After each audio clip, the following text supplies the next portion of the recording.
pasando en el Ecuador? El anuncio de un paquetazo ha generado protestas de diferentes sectores. Estamos con el analista y experto en temas internacionales, Julio Aliaga, con quien vamos a conversar en unos instantes más de lo que está pasando en el vecino país. Pero antes, por favor, señor director, veamos esta nota de contexto.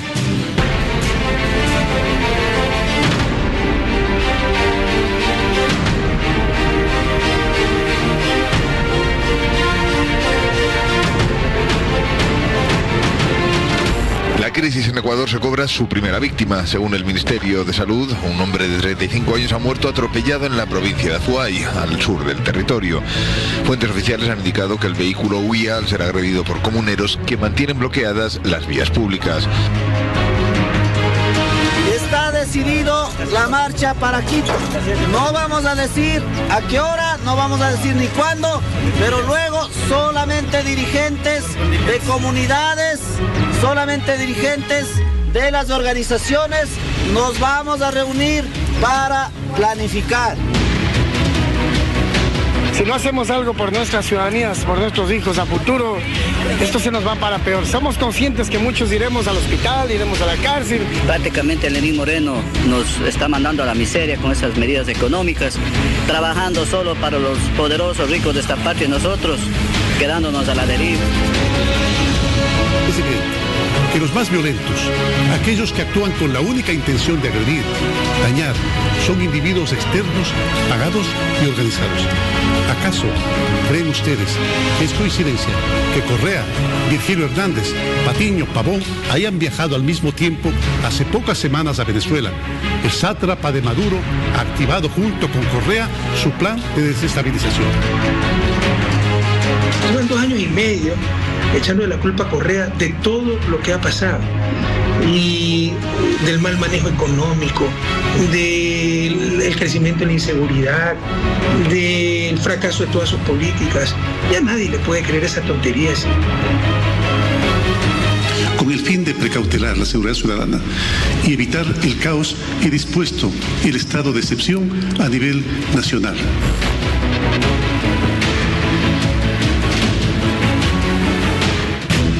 Julio, ¿cómo estás? Muy buenas noches, bienvenido. Hola, buenas noches. Qué gusto verte para poder conversar, dialogar y para que tú nos des además tu opinión con relación a lo que está pasando en Ecuador. ¿Cómo lo ves? Bueno, yo decía antes de empezar, mientras miraba la televisión, se armó la podrida. O sea, ha estallado un foco de violencia, otro más en el continente en esta época, y en un país que parecía ir en calma, en un país que parecía, más allá de los problemas políticos que los hay en todos lados, parecía una economía bastante estable. Ecuador es un país dolarizado totalmente, no tiene moneda nacional, es el dólar el que circula en el país. Panamá y Ecuador son ambos, ¿no?, en América Latina, y todo parecía estar bien, y de pronto ha reventado este puchichi con una fuerza inusitada e increíble que creo que nos ha sorprendido a todos. Lo del paquetazo con medidas como el eliminar la subvención a los carburantes y también algunas medidas que afectan a los trabajadores, como la reducción de las vacaciones de los obreros, de los trabajadores. Es un esfuerzo. Mira, en el continente, y además sobre todo en las naciones con una cultura política populista, estamos hablando de la Argentina, Bolivia, Perú, el Ecuador, Venezuela. Mira tú que no pasa lo mismo con Uruguay, Chile ni Colombia, que tienen otro tipo de cultura en la lógica política en que se desenvuelven. En nuestros países, donde el populismo es parte de la médula de la forma de pensar que tenemos los ciudadanos, todavía no se ha resuelto el problema de cuáles son las responsabilidades del Estado y cuáles son las responsabilidades del mercado. Y vivimos en un péndulo permanente entre un lado y el otro lado, y viene una etapa donde nos concentramos en el Estado y otra etapa que viene, nos concentramos en el mercado. Y le está pasando eso al Ecuador. La gente en el Ecuador no puede entender que es razonable el paquetazo. porque desde un punto de vista liberal puro, tú lo puedes entender como razonable. No puede un país seguir perdiendo 1.400 millones de dólares al año subvencionando la gasolina. Y durante 40 años. Pero si lo miras desde el otro lado, ¿no? Tú no puedes cargar de pronto, de golpe y de porrazo sobre el pueblo ese costo sin más que allá de un decreto. Eso podrías de repente acompañarlo en un plazo de 10 años, de reformas graduales. Yo creo en ese camino. Hay que equilibrar las cosas. Al Ecuador le ha pasado lo que le pasó a Bolivia el 2011.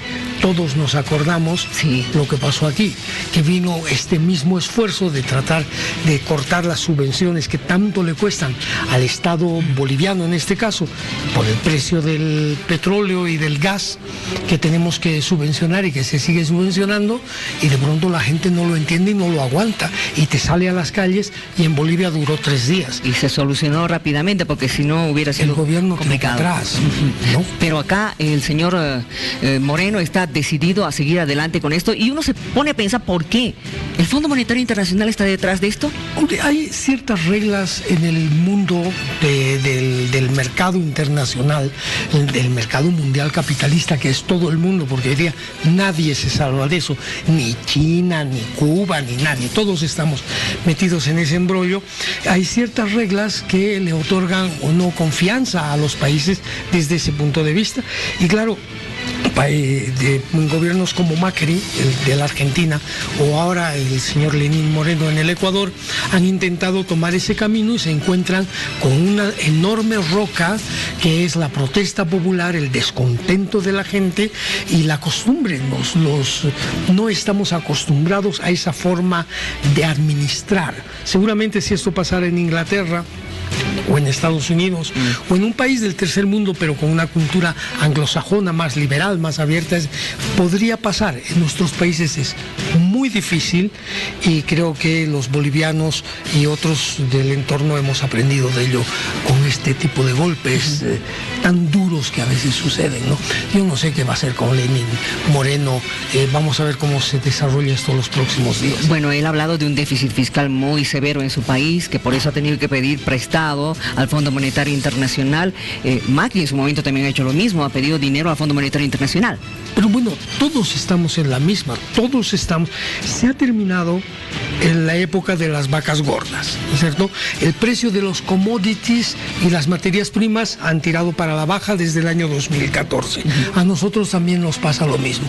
¿Cómo sostener estas economías? Pues igual que estamos haciendo nosotros, lo estamos haciendo con deuda y recurriendo a los ahorros.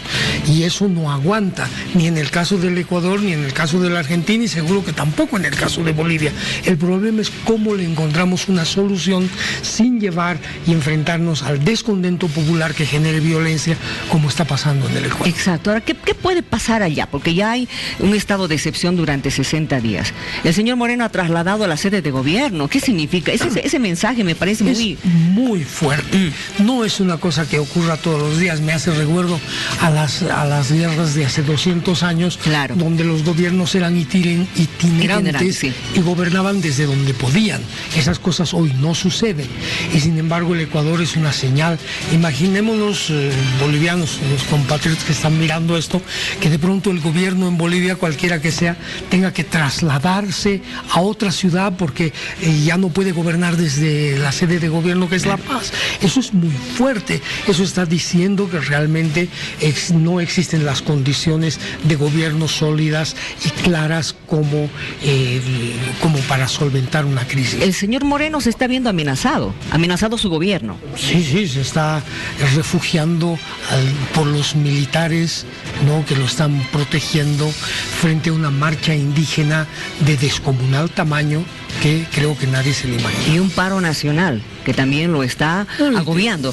Y todo lo que viene es todo el paquete, pues es la marcha, es el paro, son las protestas callejeras, es el asalto a los lugares, es la toma de instituciones, es la toma de campos petrolíferos. No está nada fácil, es realmente una situación muy difícil de controlar. ¿Ahora qué podrá pasar? ya no sé si podemos entrar en el campo de la especulación, pero bueno, han pedido ya la renuncia de Lenín Moreno. Claro, no me pidas eso porque creo que nadie lo puede decir en este momento con certeza. Yo estaba antes de entrar al programa hablando con amigos en el Ecuador y tampoco la tenía muy clara la pregunta qué es lo que va a pasar. Creo que va a tener que ser los próximos días, pero todos esperamos que esto se pueda solucionar sin una violencia que nos lleve a sangre. Exacto, muertos. Porque sabemos que ya los tanques están circulando por las calles y en medio de esto habla Rafael Correa. Claro, y dice, a mí dices? me echan de todo la culpa, yo no soy el culpable. A ver. Se arrepiente de haber confiado en Moreno. Eso es de lo que más se arrepiente en la vida. ¿Sabes? En países como la Argentina, el Ecuador, Perú y ahora Bolivia, ¿no? Las elecciones tienen unas características un poco especiales. Esto de la segunda vuelta, los bolivianos no conocemos este tema. Los otros países sí conocen. Que no es el caso específico del Ecuador, pero ya el Ecuador venía en una sintonía con este asunto de gobiernos que sufren porque no tienen mayorías parlamentarias. Es el caso del Perú aquí al lado, que por suerte la vicepresidenta decidió renunciar, porque si no estábamos en el mismo julepe aquí en la frontera, ¿no? Pero son estas segundas vueltas que a veces permiten que una persona que está en segundo lugar gane la presidencia y gobierne el país, pero con minoría parlamentaria.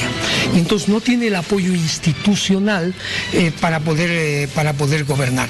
Tres cosas si confluyen, un gobierno que no tiene la fortaleza, la claridad para poder gobernar, una minoría parlamentaria del gobierno que hace que institucionalmente no pueda imponer, y la gente en las calles, son tres cosas como pasó aquí en la UDP.